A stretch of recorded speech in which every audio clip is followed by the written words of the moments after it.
C'est ça, hein? Ésaïe chapitre 27.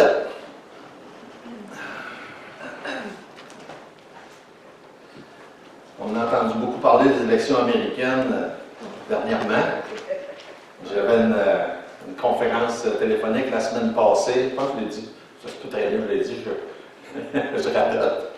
Mais j'avais mentionné ça aux autres parce qu'il y avait la plupart étaient aux États-Unis.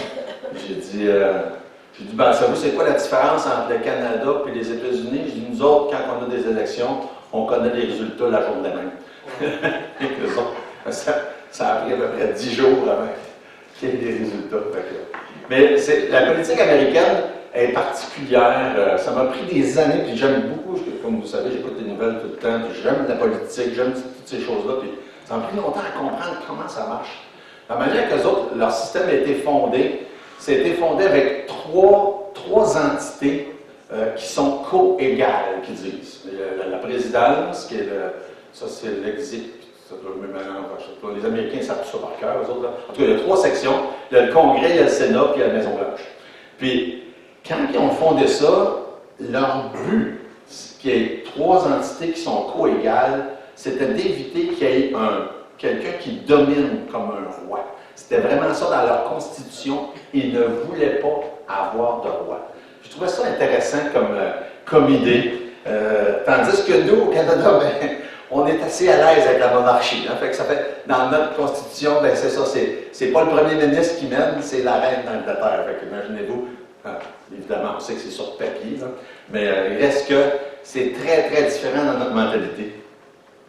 Fait que je pensais à ça avec le passage dans Ésaïe chapitre 27, où est-ce qu'on est rendu, parce que dans Ésaïe, il y a beaucoup de questions de roi, du roi. Il y a beaucoup de questions du royaume, il y a beaucoup de questions du règne du Messie. Et depuis que l'histoire du monde existe, il y a eu plusieurs gouvernements qui ont eu de la royauté. Puis il y a eu, évidemment, toutes sortes d'autres formes de gouvernements qui ont existé. Puis quand on recule dans la Bible, Dieu a toujours mentionné que lui était supposé de régner sur son peuple en tant que dirigeant, en tant que roi. Puis on sait qu'à une certaine époque, le peuple juif a dit non, nous autres, on aimerait ça avoir des rois comme les autres ont des rois. Hein? Vous connaissez Fait que la notion de la royauté versus pas de royauté, ça existe depuis longtemps.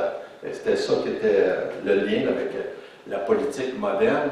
Et puis, quand on est dans l'Ancien Testament, c'est très présent dans l'esprit des gens la notion qu'à un moment donné, Dieu va régner, qu'il va avoir un roi, que le Messie va venir. Et ça, c'est pratiquement omniprésent là, dans leur conscience quand que Jésus vient au monde. Les gens, qu'est-ce qu'ils attendent? Ils attendent un roi. Ils attendent quelqu'un qui va les libérer de la domination, de l'occupation des Romains. Et puis, c'est pas juste là qu'on voit ça. Puis je pensais justement à un passage lorsque Jésus est sur la croix. Puis on voit jusqu'à quel point c'est présent dans la pensée des gens. Un des 2 gars qui est crucifié en même temps que Jésus, qu'est-ce qu'il dit à Jésus? Souviens-toi de moi quand tu viendras dans ton règne. Vous voyez comment, jusqu'à quel point c'est présent, cette notion-là du règne, du roi, du Messie, dans la pensée des gens. Même ce gars-là, qui se convertit là, justement là, sur la croix, c'est ce qu'il pense. Il voit Jésus, puis il pense à ce qu'il a déjà entendu. Il y a un Messie qui était pour venir, etc. Fait que c'est vraiment très, très, très présent dans la pensée des gens depuis longtemps. Fait qu'avant d'aller plus loin, on va prier. Seigneur, notre Dieu, on est devant toi, on est conscient de l'opportunité que tu nous donnes ce matin avec toutes les restrictions qui existent, toutes les fermetures des lieux publics, mais qu'on a le privilège d'être encore réunis ensemble. On te rend grâce. On te prie que tu parles nos cœurs, que tu bénisses ta parole, qu'elle porte du fruit, qu'elle nous instruise, nous réconforte, nous encourage. On doit te prier, Seigneur, pour chacune qui sont ici. On prie pour les autres qui vont assister aux autres cultes aujourd'hui. On pense aussi à la famille Nicole, à Marcel, Carmen, à sa famille. On te prie, Seigneur, de les accompagner, de donner une paix, une tranquillité, puis d'accompagner aussi ceux qui vont traiter Carmen. C'est le nom de Jésus qu'on te demande ces choses. Amen. Fait qu'encore aujourd'hui, ça fait partie des choses, on attend. À l'époque, les Juifs attendaient le Messie, ils n'ont pas reconnu Jésus comme le Messie. Les Juifs attendent encore le Messie, puis nous autres aussi, on attend encore le Messie. Fait que c'est là encore, c'est aussi présent, puis ça devrait l'être. Puis quand on est dans le livre d'Ésaïe, il en parle énormément. Si vous sortez, par exemple, des commentaires, des livres, vous allez trouver plein de détails sur qu'est-ce que ça va avoir l'air quand Jésus va régner sur la terre. Puis j'ai des livres là, qui disent, bon ben voici, il y a 12 caractéristiques du royaume, ou 6, ou 4, ou il y en a un, il y en a 23, par exemple. Écoute, je ne sais pas, c'est certainement pas des listes exhaustives, ni une ni l'autre. Puis dans le livre d'Ésaïe, il y en a plusieurs choses. Ça fait plusieurs qu'on voit depuis qu'on a commencé. On pourrait le nommer dans les caractéristiques la paix, la joie, la gloire, le réconfort, la justice, la connaissance, la guérison et la liberté et plein d'autres choses. Et dans les chapitres 26 et 27 d'Ésaïe, il en nomme quelques-unes de ces choses-là. Et souvent, il commence avec l'expression « en ce jour ». On l'a vu à plusieurs reprises, en ce jour, des fois il parle des tribulations, il parle du jour de l'Éternel, il parle aussi du début du royaume. C'est pas toujours, ça inclut plusieurs choses, l'expression en ce jour. Puis là, on est rendu au verset 2 dans nos études d'Ésaïe, chapitre 27. Puis ça dit encore en ce jour. En ce jour, chantez un cantique sur la vigne. C'est une expression intéressante, ça aussi. Chanter, ça nous donne aussi un autre aperçu de ce qui va se passer à ce moment-là, de la louange, entre autres choses. Mais il y a encore une expression intéressante qui revient dans les versets qui suivent, là, sur la vigne. Sur la vigne. La vigne, évidemment, on l'identifie. Hein? Un peu plus loin, verset 6, c'est Israël. La vigne, c'est Israël. Dans les temps à venir, Jacob prendra racine, Israël poussera des fleurs et des rejetons. Là, il nous identifie l'expression la vigne en parlant que la vigne, c'est Israël. Puis, dans le contexte, comme c'est souvent le cas, je le répète souvent, mais c'est quand même important de s'en rappeler, quand il parle de deux choses, il parle de l'époque, puis il parle de plus loin. Quand il parle de l'époque, puis qu'il parle des difficultés, puis des épreuves, puis des tribulations, il parle de la captivité. Puis quand il parle à l'époque de la bénédiction, puis là il parle du retour puis de la reconstruction. Et quand il regarde un peu plus loin, puis souvent c'est dans les mêmes versets, quand il parle des épreuves de la tribulation, il parle des 7 années de tribulation. Puis quand il parle des bénédictions, il parle du royaume qui va venir tout de suite après. Fait que c'est toujours intéressant de voir qu'il peut sauter d'un à l'autre dans les mêmes passages. Puis ça, c'est très, très courant dans les prophéties bibliques. C'est pour ça que des fois, c'est un peu même embêtant. Oh non, il parle de la captivité. Oh non, il parle des tribulations. Et ainsi de suite. Verset 4, il est question d'Israël à l'époque, il parle de la captivité dans le verset 4, puis il dit il n'y a point en moi de colère, mais si je trouve à combattre des ronces et des épines, je marcherai contre elles et je les consumerai tout ensemble. Puis on voit ensuite qu'il est vraiment question à ce moment-là de la captivité. Puis quand que Dieu permet que les Babyloniens viennent saccager Jérusalem, puis amener des gens captifs à Babylone, puis là, il parle des ronces, puis des épines qui vont pousser dans la ville, puis il est vraiment question de cette époque-là, puis de ce qui va se passer. Puis à un moment donné, il est question de la gloire quand ils reviennent, puis ils reconstruisent. Et qu'est-ce qui est intéressant au verset 4? C'est qu'il dit, il n'y a point en moi de colère. Là, on dit, ben oui, dans d'autres contextes, on voit la colère de Dieu.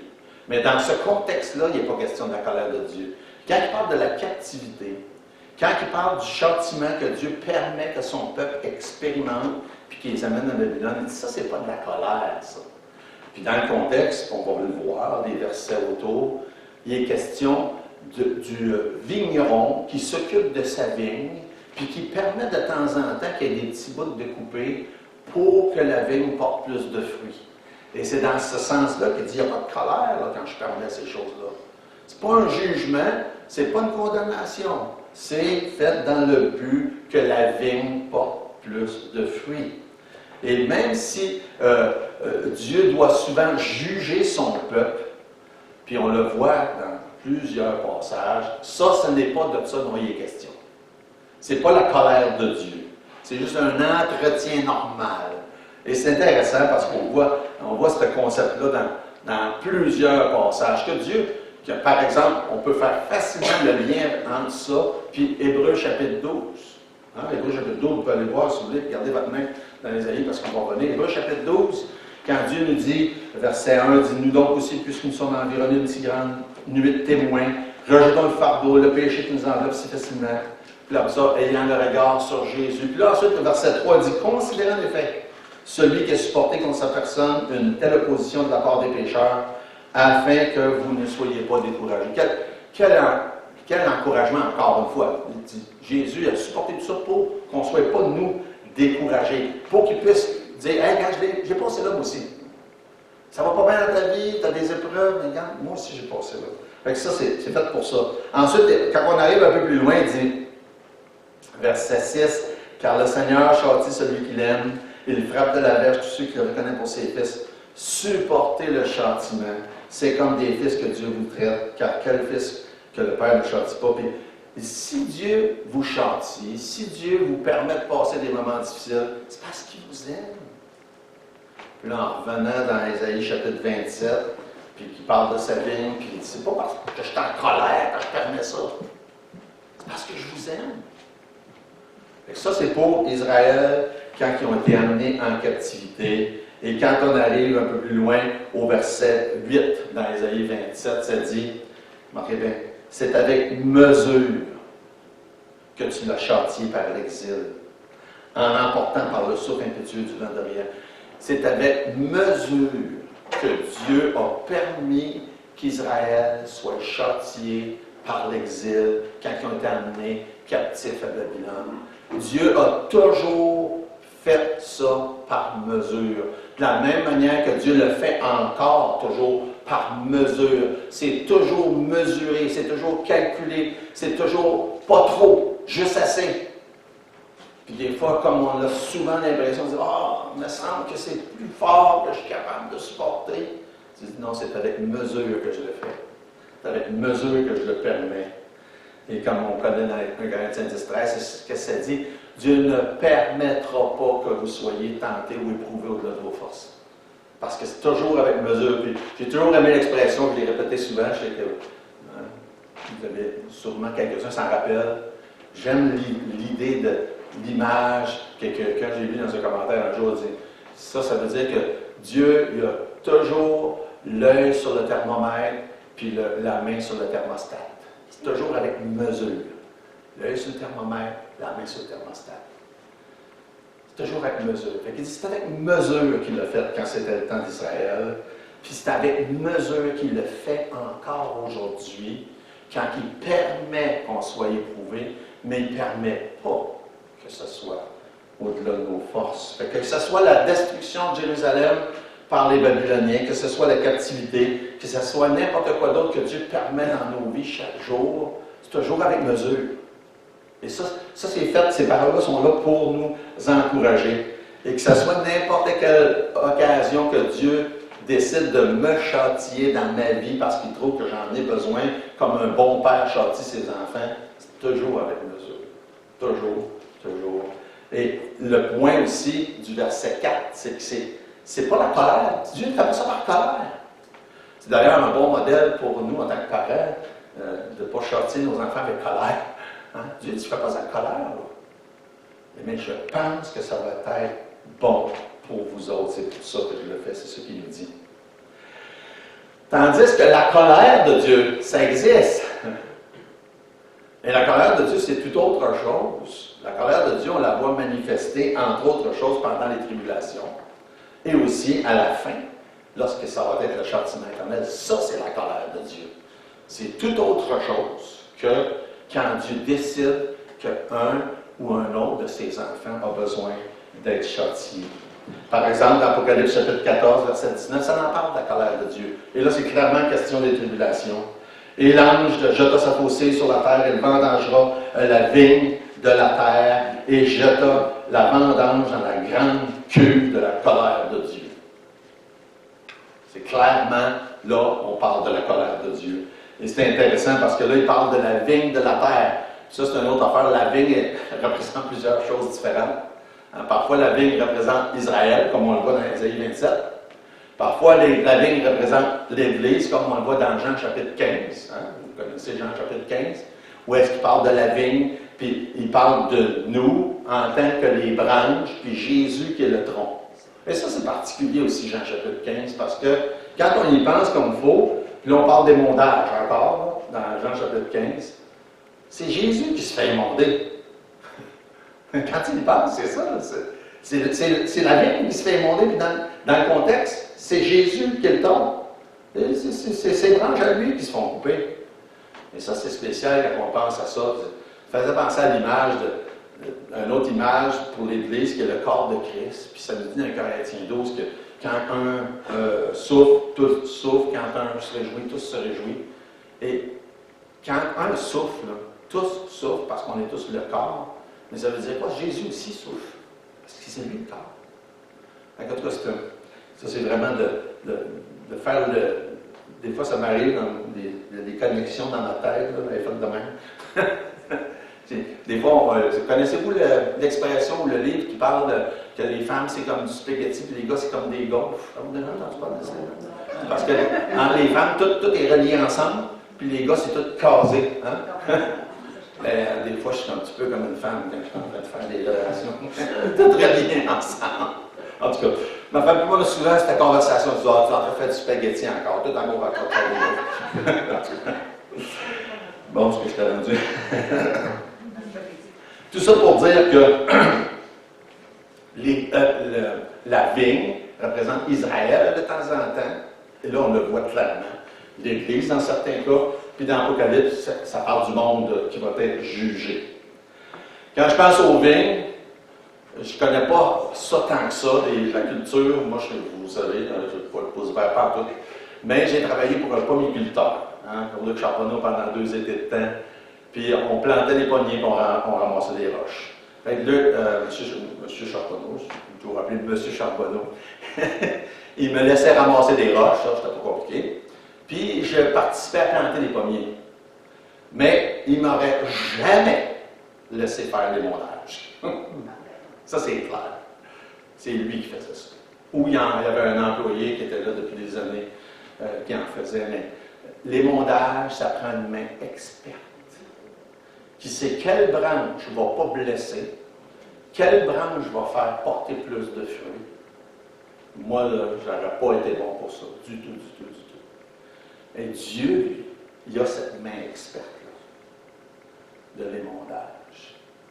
Et ça, c'est extraordinaire. Puis il l'a fait avec Israël, il le fait avec l'Église aujourd'hui, puis il le fait avec chacun d'entre nous. Et ces paroles-là, c'est pour nous encourager. Hein? L'émondage est fait avec amour, c'est pas avec colère. C'est fait avec une main experte de quelqu'un qui aime sa vigne, qui aime chacune des brebis dans d'autres expressions. Dieu a fait ça tout au long de l'histoire. Versets 10 et 11, il a utilisé Babylone, encore là on l'a vu là, dans verset 8. Il a utilisé Babylone, verset 10, car la ville forte et solidaire, c'est une demeure délaissée et abandonnée comme le désert, la pâture des roues, les portes de Jérusalem, quand ils sont venus, pour, encore une fois, pour émonder avec amour. Comme c'est décrit le verset 9. Ainsi le crime de Jacob a été expié, voici le fruit du pardon de son péché. L'Éternel a rendu toutes les pierres des autels pareilles à des pierres de chaux réduites en poussière. Les idoles d'Astarté et les statues du soleil ne se révéleront plus. C'est intéressant le verset 9 parce qu'il est en train de dire que la captivité babylonienne a permis à faire que l'idolâtrie s'en aille du peuple juif à ce moment-là. Dieu s'est servi de cet émondage-là pour les purifier, pour les amener loin de l'idolâtrie. Et ça, c'est vraiment intéressant quand on voit ça. Il parle de crime expié, pas à confondre avec la notion fausse, là, que les péchés peuvent être expiés par des œuvres ou par des épreuves. c'est pas ça. C'est juste qu'ils ont expié, ils ont arrêté de faire ces choses-là mauvaises qu'ils étaient en train de faire au travers de cet émondage-là que Dieu a fait par la captivité babylonienne. Et ça, c'est vraiment intéressant de voir ça. Les idoles d'Astarté, les statues ne se relèveront plus que c'est dit. Fait qu'il continue encore là l'image de l'émondage. Et puis, à l'époque d'Ésaïe, encore là, verset 6, il produisait des fruits sauvages, puis Dieu, avec l'émondage, il y a parmi qui produisent des bons fruits. Et pendant le royaume, puis là, c'est là qu'encore une fois, ça saute. Hein? Pendant le royaume, c'est ça qui va se passer. Ils vont avoir que des bons fruits. Dans les temps à venir, dans les temps à venir, Jacob prendra racine. Israël poussera des fleurs et des rejetons. Il remplira le monde de ses fruits. Là, on voit qu'il vient de se projeter dans le futur jusqu'au royaume, quand il parle que remplir le monde de ses fruits. Et ça va, à partir de la vigne d'Israël, il va avoir un impact, une influence sur le monde entier. On peut voir aussi dans ça une autre des applications de la promesse que Dieu a faite à Abraham dans Genèse chapitre 12, quand il dit que toutes les familles de la terre à la tête bénie en lui. Évidemment, ça se passe au travers de la naissance de Jésus, en partie au début, puis au travers du royaume, quand tout le monde entier, selon le verset 6, vont être bénis à partir de l'influence d'Israël dans le royaume. C'est intéressant de constater ça. Fait comme on le voit, la vigne est un beau symbole de ce que Dieu a fait au travers de l'histoire, de ce que Dieu fait encore, puis de ce que Dieu va faire dans le royaume. Puis là, il faut qu'on avance parce qu'il y a un autre symbole dans le chapitre 27, puis qu'il faut avancer. Verset 12, en ce temps-là. En ce temps-là, l'autre symbole, il parle des trompettes. Et ça, c'est intéressant. C'est tellement un autre sujet là, fascinant. Parce que les trompettes, il y a question de trompettes dans plusieurs contextes dans la Bible. Et il y en a question dans le royaume aussi. Et les trompettes symbolisent les célébrations, les fêtes, la joie qui va se passer pendant le royaume. Fait que quand on parle du royaume, on parle de la vigne et de son influence, on parle des trompettes puis des célébrations puis des fêtes. Puis c'est dit au verset 12, en ce temps-là, verset 13, en ce jour. Les trompettes sont associées à plusieurs choses dans la Bible. Hein? On les voit là, depuis le tout début. Ça servait pendant les temps de guerre, ça servait dans les déplacements, ça servait pendant les festins. Puis on voit dans Nombre, au chapitre 10, que c'est une loi éternelle, les trompettes. Et ils vont servir pendant leur royaume aussi, entre autres. Et on pourrait aller voir, on ne prendra pas le temps, on a encore moins de temps que d'habitude. Dans Lévitique, chapitre 23, il est question des trompettes comme une célébration puis une fête. Juste lire le verset 24, il dit, vous aurez un jour de repos publié au son des trompettes. Et quand on est, Lévitique toujours 23, versets 33 à 34, on peut voir plein de détails là-dessus. Il était question d'une fête, c'était la préparation pour la fête des tabernacles qui est un symbole du royaume, la fête des tabernacles. Fait que c'est intéressant. Là, il parle de trompette pour ci, trompette pour ça, dans ces occasions-là.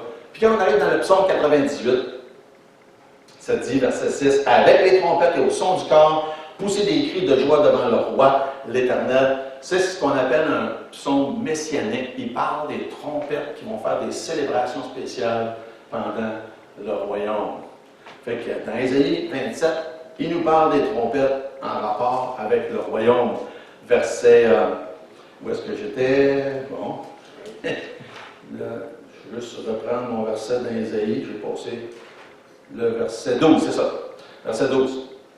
En ce temps-là, l'Éternel secourra les fruits depuis le cours du fleuve jusqu'au torrent d'Égypte, et vous serez ramassés un à un, enfants d'Israël. En ce jour, on sonnera de la grande trompette, et alors reviendront ceux qui étaient exilés au pays de Syrie, ou fugitifs au pays d'Égypte, et ils adoreront l'Éternel sur la montagne sainte à Jérusalem. La Bible nous parle des trompettes aussi dans le Nouveau Testament. Il est question de trompettes dans 1 Thessaloniciens chapitre 4 en rapport avec l'enlèvement, dans 1 Corinthiens chapitre 15 aussi en rapport avec l'enlèvement. Et il est question même dans le chapitre 15 de la dernière trompette. Et on voit ces trompettes, les trompettes dans l'Apocalypse aussi en rapport avec les jugements. On voit une trompette aussi dans le chapitre, dans l'Apocalypse. chapitre 11, le 7e ange sonne la trompette, puis là, il nous dit que c'est le royaume qui commence. Quand on est au chapitre 11, ça dit, le 7e ange sonna la trompette, il y eut dans le ciel des fortes voix qui disaient, le royaume du monde est remis à notre Seigneur, à son Christ, il régnera au siècle des siècles. Fait qu'on voit que dans l'Ancien Testament, il est question de trompette pour différentes choses. Dans le Nouveau Testament, il est question de trompette pour différentes choses. Puis dans Ésaïe 27, ça parle du royaume, verset 13. En ce jour, on s'en va de la grande trompette. Ça correspond à celle qu'on vient de lire dans Apocalypse chapitre 11, verset 15, qui a rapport avec le début du royaume.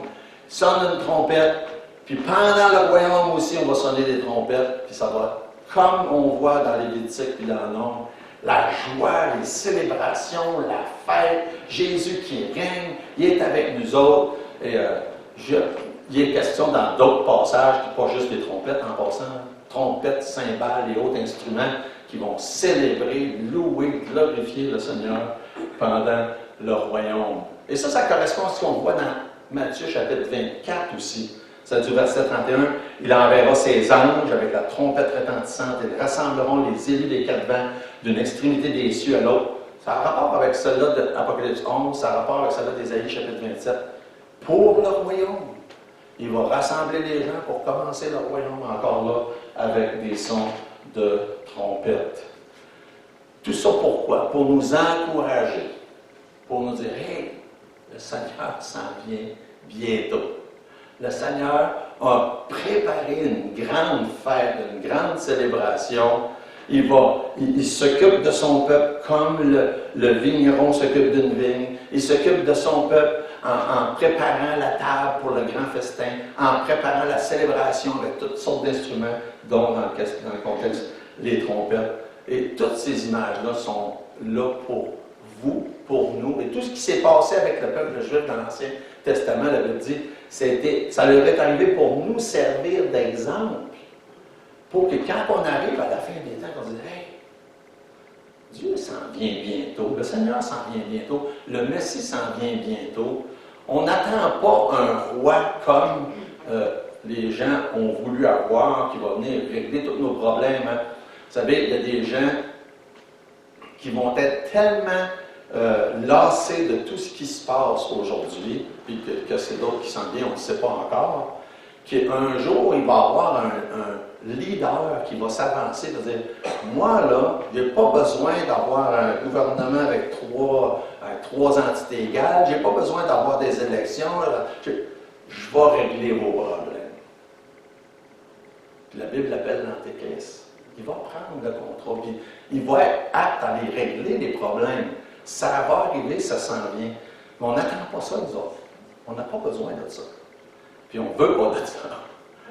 On veut le roi, le Messie, Jésus, qui va régner pendant 1000 ans avec la paix, la joie, les célébrations, les fêtes, etc., etc., etc. Mais il nous a avertis qu'avant ça, il allait avoir un temps de colère, puis il allait avoir un temps de tribulation. Et heureusement, la Bible dit qu'on va être enlevé pour ne pas passer au travers de tout ça.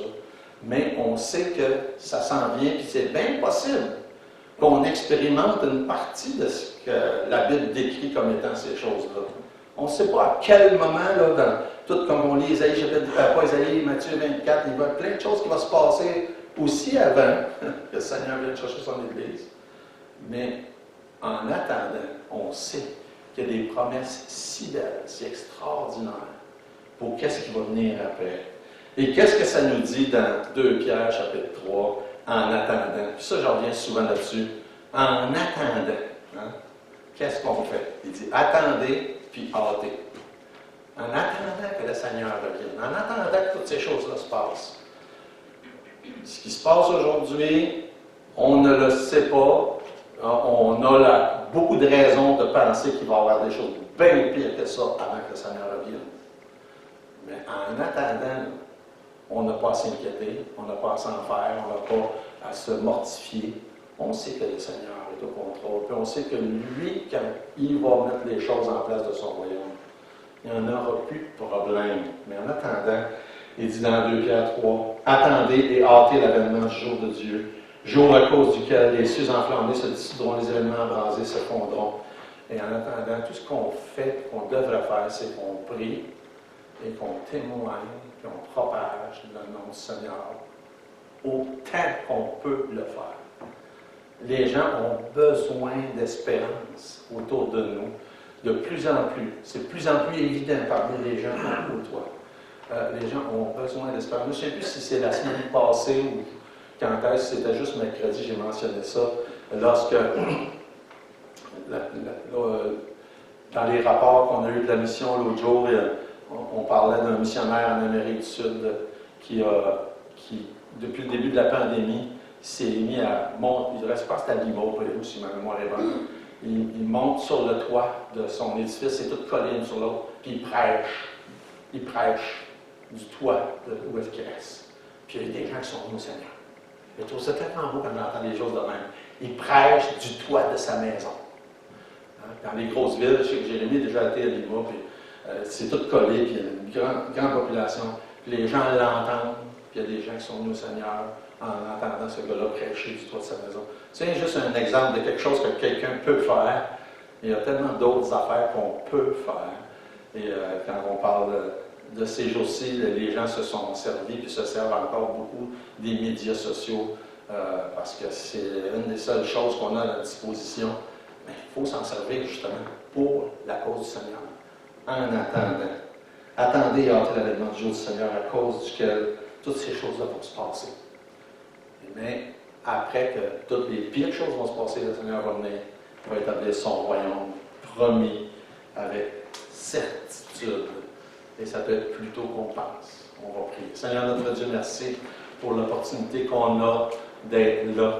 Merci pour ta parole qui nous guide, qui nous conduit, qui nous instruit.